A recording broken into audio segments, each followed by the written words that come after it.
അമിതമായിട്ടുള്ള വിശപ്പ് പലരെയും പല രീതിയും നശിപ്പിച്ചിട്ടുണ്ട്. ഒന്നാമത്തത്, നമ്മൾ എത്ര കഴിച്ചാലും ഭക്ഷണം മതിയാകാതെ വരിക.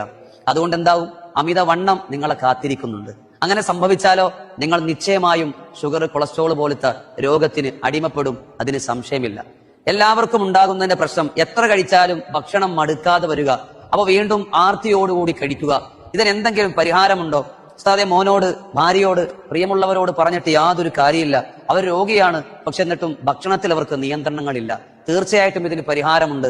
അള്ളാഹുവിന്റെ പരിശുദ്ധമായ അസ്മാഉൽ ഹുസ്നയിൽ യാ ഖാബിദു യാ അല്ലാഹ്, പിടിച്ചെടുക്കുന്നവൻ എന്നാണ് ഇതിന്റെ അർത്ഥം. ഒരു ഉരുള ഭക്ഷണം നിങ്ങൾ എടുത്തിട്ട് കഴിക്കുന്നതിന് മുമ്പായി 40 പ്രാവശ്യം ഈ ഇസ്മിനെ മന്ത്രിച്ച ശേഷം ആ ഭക്ഷണം നിങ്ങൾ കഴിക്കുക.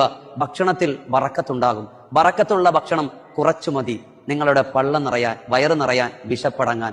ഭക്ഷണം നിങ്ങളപ്പോൾ കുറയ്ക്കും, ആരോഗ്യമുള്ള ശരീരമുണ്ടാകും. ഇതുകൊണ്ട് ദുനിയാവിലും ആഖിറത്തിലും ഉപകാരമുണ്ട്. കാരണം ഇബാദത്തിൽ സൂക്ഷ്മതയും നല്ല ആവേശം ഉണ്ടാവും, ശരീരത്തിന് ആരോഗ്യമുണ്ടാവും. അള്ളാഹു സ്വീകരിക്കട്ടെ.